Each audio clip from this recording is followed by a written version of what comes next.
சின்ன மருமகள் அப்கமிங் எபிசோடில் இங்கே தமிழ்ச்செல்வி குடும்பத்தையும் ஹோட்டலையும் சேர்த்து காப்பாற்றிட்டாரு. இந்த விஷயம் கேள்விப்பட்டு தமிழ்ச்செல்வி ரொம்ப சந்தோஷப்படுறாங்க. தமிழ்ச்செல்வி உடனே சேதுவை பார்த்து அவருக்கு நன்றி சொல்லணும் அப்படிங்கிறதாக போகிறாங்க. சேது இங்கே கருப்புக்கிட்ட பேசிகிட்டு இருக்காரு.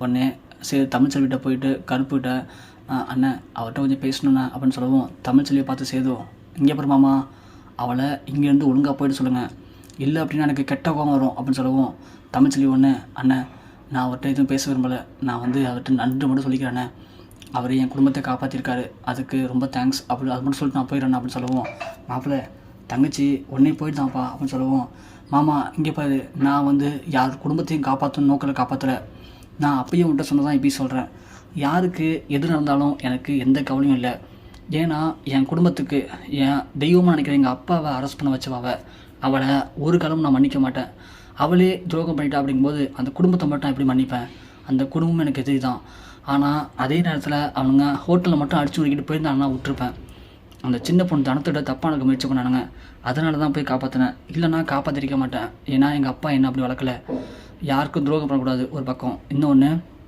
யாருக்கும் தொல்லை விடக்கூடாது, இன்னொன்று ஒரு பொண்ணுக்கு ஏதாவது ஒன்றுனா கண்டிப்பாக அங்கே போய் நம்ம உசுறு கொடுத்தாது அந்த பொண்ணோட மானத்தை காப்பாற்றணும்னு சொல்லி வளர்த்துருக்காரு எங்கள் அப்பா, அந்த ஒரே ஒரு வார்த்தைக்காக எங்கள் அப்பாவுக்காக போய் இந்த பொண்ணை காப்பாற்றினேன், மற்றபடி எனக்கு எந்த பாசமும் இல்லை எந்த அன்பும் இல்லை, எனக்கு இவங்க எதிரிங்க தான், எதிரியாக இருந்தாலும் பொண்ணுக்கு ஒரு பிரச்சனைனா காப்பாற்ற வேண்டியது நம்ம கடமை, அதை செஞ்சுட்டேன் அவ்வளோதான், யாரோடைய நன்றியும் தேவையில்லை யாரோடைய பாசமும் தேவையில்லை, அவளை ஒழுங்காக போயிட்டு சொல்லுங்கள் அப்படின்னு சொல்லவும் இங்கே தமிழ்ச்செல்வி ஒன்றே அழுதுகிட்டே போகிறாங்க. கருப்பு ஒன்றே என்னம்மாப்பிள்ள இப்படி பேசிட்டேன் அந்த பொண்ணுகிட்ட அப்படின்னு சொல்லுவோம், என்னம்மாம்மா ஏன் என்ன தப்பாக பேசிட்டேன், அவள் பண்ணதெல்லாம் மறந்துட்டீங்களா நீங்கள், இந்த குடும்பத்தில் அவளை என்னைக்கு உள்ளே கொண்டு வந்தாலும் அன்றைக்கி ஆரம்பிச்சது அவன் பிரச்சனை, அப்பாவை ஜெயிலுக்கு அனுப்பினவ அவளை ஒரு காலம் மன்னிக்க மாட்டேன், இன்றைக்கி நான் எங்கள் அப்பாட்ட பேசாமல் எங்கள் அப்பாவை விட்டுட்டு தனியாக இருக்கேனா அது காரணம் அவள் தான் மாமா, உனக்கு தெரியாத மாமா அப்படின்னு சொல்லுவோம், இருக்கட்டும் மாப்பிள்ள பாவம் தானே பாவம் இந்த பொண்ணு அப்படின்னு சொல்லுவோம், என்னம்மாம்மா அவளுக்கு சப்போர்ட் பண்ணி பேசிகிட்டு இருக்க, இதான் லாஸ்ட் மாமா இன்னொரு வாட்டி அவளுக்கு சப்போர்ட் பண்ணி என்கிட்ட பேசுகிற வச்சுக்காத மாமா அப்படின்னு சரி சொல்கிறாரு.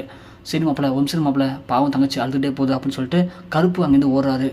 ஓடின கருப்பு தமிழ்ச்செல்வி இங்கே போகிறோமா தங்கச்சி அழுவாதம்மா, அவன் தான் புரியாமல் பேசிகிட்டு இருக்கான் மாப்பிள்ள, கண்டிப்பாக புரிஞ்சுப்பாம்மா ஒரு நாள் உங்களை பற்றி எல்லாரையும், புரியும் போது அவன் பண்ணுறது தப்புன்னு அவனுக்கே புரியுமா அப்படின்னு சொல்லுவோம், இல்லைண்ணே அவர் பேசுறது கரெக்டு தானே, என்னால் தான் அவங்க அப்பா ஜெயிலுக்கு போய்ட்டான்னு நினைக்கிறாரு, அதனால அந்த ஆதங்கத்தில் பேசுகிறாரு, எனக்கு ஒன்றும் கோவம் இல்லைண்ணே அவர் பேசட்டும் அப்படின்னு சொல்லிட்டு தமிழ்ச்செல்வி போகிறாங்க. கருப்புக்கு அப்போ தான் சந்தேகம் வருது, தமிழ்ச்செல்வி இந்த ஒரு வருமா அப்படின்னு சொல்லிட்டு, ஏமா அந்த ஹோட்டலை அடித்து நொறுக்க போகிறாங்கன்னு சொல்லி உனக்கு எப்படிமா தெரிஞ்சுது அப்படின்னு கருப்பு கேட்குறாங்க.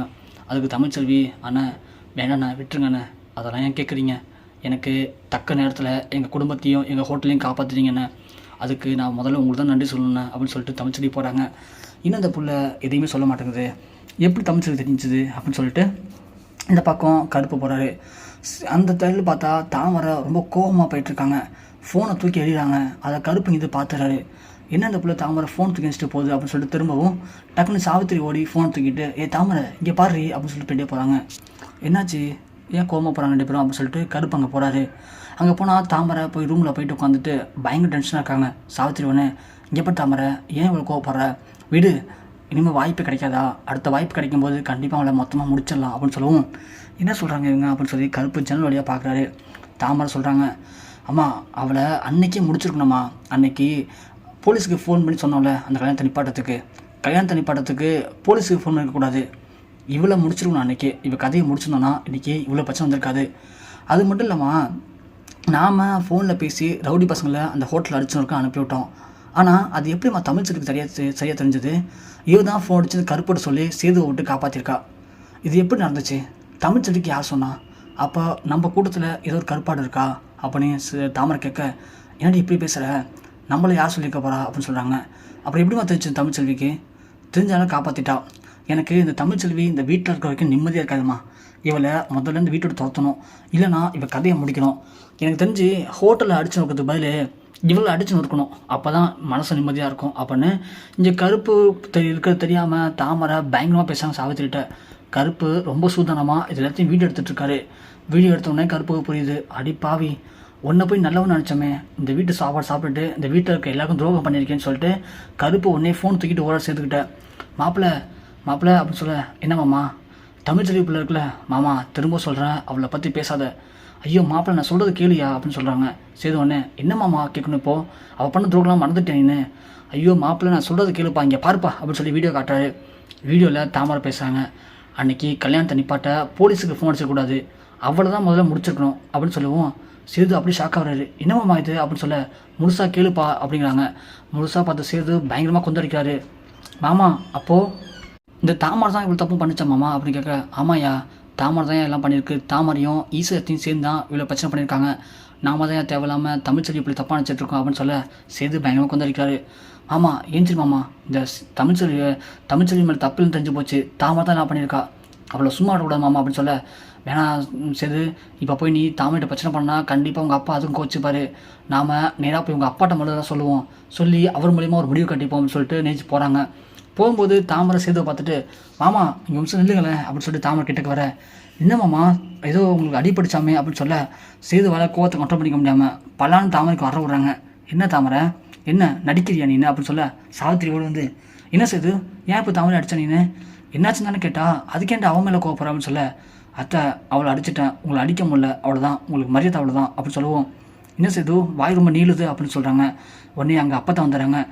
என்னடி ஏன் சேதுட்டு கத்திட்டு இருக்க, தாமரை கை நிட்டு அடிக்கலாமா சேது, என்னன்னு கேட்டால் மரியாதை உனக்கு அவ்வளோதான் சொல்லி என்னையும் ஒரு மாறி பேசுகிறான் அப்படின்னு சொல்லுவோம். என்னாச்சு பேராண்டி ஏன்ப்பா அப்படின்னு சொல்ல, ஆத்தா இவங்க என்ன பண்ணியிருக்காங்க தெரியுமா அப்படின்னு சொல்லுவோம். என்னப்பா பண்ணாங்க அப்படின்னு சொல்லணும். அந்த வீடியோ எடுத்து காட்டுறாரு சேது. வீடியோ பார்த்து அப்பத்தாவுக்கு செம கடுப்பாகுது. என்ன தாமரை இதெல்லாம், அடி பாவி சாவித்திரி, உன்னை போய் நான் பெத்தனா, நீ என் பொண்ணாடி, அண்ணனுக்கு துரோகம் பண்ணியிருக்க, சாப்பாட்டுக்கு துரோகம் பண்ணிட்டாடி நீனு, இன்னும் காரண்டி பண்ணி வச்சிருக்கேன்னு சொல்கிறாங்க. இங்கே தாமரைக்கும் ஒன்றும் புரியல, சாவித்திரிக்கும் ஒன்றும் புரியல, நாம் பேசின விஷயம் எப்படி இங்கே சேதுக்கு வந்துச்சு ரெக்கார்டிங்கா அப்படின்னு சொல்லி ஒன்றுமே புரியாமல் ஷாக்காக நிற்கிறாங்க. அப்போ தான் ராஜாங்க வராரு. என்னத்தா என்ன பிரச்சனை அப்படின்னு கேட்க, ஐயோயோ ராஜாங்கம் நம்ம தப்பு பண்ணிட்டோம்ப்பா, நம்ம மோசம் போயிட்டோம்ப்பா, நம்மளை கூட இருந்தே குளி பச்சிட்டானுங்கப்பா இவளுங்க, இவங்களை அந்த வீட்டை விட்டது நம்ம பெரிய தப்புப்பா அப்படின்னு சொல்லி புலம்ப, என்னாச்சாத்தா என்ன ஆச்சு அப்படின்னு கேட்குவோம். உடனே அப்பத்தா அந்த வீடியோ போய் காட்டுப்பா அப்படின்னு சொல்கிறாங்க. வீடியோ போய் காட்டினா ராஜாங்கத்தையும் பார்க்குறாரு. பார்த்தோன்னே நரம்புலாம் புடைக்குது ராஜாங்கத்துக்கு. அடி பாவி, உன்னை போய் தங்கச்சின்னு நினச்சி இந்த வீட்டில் விட்டா நீ பாம்பு மாதிரி விஷத்தை கக்கிருக்கியே, உன்னை போய் நல்லவன் நினச்சேன்னு சொல்லி ராஜாங்கம் பயங்கரமாக கொண்டாடிக்கிறாரு. அப்போது என் புள்ள மேலே தப்பும் இல்லையா அப்படின்னு சொல்லி யோசிக்கிறாரு. சேது உடனே அப்படியே அப்பாவே பார்க்குறாங்க. பார்த்துட்டு ராஜாங்க உடனே சேதுவை பார்த்து, சேது என்னை மன்னிச்சிருப்பா அப்பாவை, அப்பா மிகப்பெரிய தப்பு பண்ணிட்டேன், நான் அறிவு கண்ணை மூடிக்கிட்டேன், அதாவது எனக்கு தெரியாமல் போச்சு, இதுங்களாம் தங்கச்சி பொண்ணு சொல்லி பாசம் அதிகமாக வச்சுருந்தேன், நம்பிக்கை அதிகமாக வச்சுருந்தேன், ஆனால் எல்லாத்தையும் இப்படி உடச்சிட்டிங்களாம்மா நீங்கள் அப்படின்னு சொல்லி ராஜாங்க பார்க்குறாரு. உடனே சேது சொல்கிறாரு, அப்பா தமிழ்ச்செல்வி மேலே தப்புமே இல்லைப்பா, எல்லா பிரச்சனையும் காரணம் தாமரையும் அத்தையும் தான்ப்பா அப்படின்னு சொல்ல, என்னை மன்னிச்சு சேது அப்படின்னு சொல்கிறாங்க. அப்போ தான் ஒன்று அடி பாவீங்களா, நீங்களாம் ஒரு பொம்பளைங்களாட்டின்னு சொல்லி 2 பேரும் அடிக்கிறாங்க. அப்போ தான் அடித்ததும் இங்கே சேது சொல்கிறாரு, இப்போ என்னப்பா பண்ண போகிறீங்க நீங்கள் அப்படின்னு சொல்லுவோம். இனிமேல் என்னப்பா பண்ண போகிறது, இதுங்க 2 விஷம் தெரிஞ்சு போச்சு, இந்த விஷத்தை நம்ம வீட்டில் வச்சுக்கிட்டா நமக்கு தான் ஆபத்து, இதுங்களை முதல்ல பிடிச்சி வெளியே தள்ளு அப்படின்னு சொல்கிறாங்க. சாவித்திரி அண்ணா மன்னிச்சிருந்தேன் தெரியாமல் பண்ணுறேன்னு சொல்லி ராஜாங்க காலை பிடிச்சி கெஞ்சுறாங்க. அந்தடா போங்க, நீங்கள் தொட்டாலே பாவம், இனிமேல் நீங்கள் இந்த வீட்டில் இருக்கக்கூடாது, வெளில போங்க அப்படின்னு சொல்லுவோம். இங்கே கருப்புக்கு ஒரு சந்தோஷமாக இருக்குது, அப்பா நம்ம நினச்ச மாதிரி ஆசைப்பட்ட மாதிரி எல்லா பிரச்சனையும் முடிவுக்கு வந்துருச்சு. அப்போது தமிழ்ச்செல்வி அப்படின்னு சொல்லிட்டு அப்படியே கருப்பு சொல்கிறாரு, மாப்பிள்ளை தமிழ்ச்செல்வியை பற்றி பேசுவோம் மாப்பிள்ளை அப்படின்னு சொல்லுவோம்.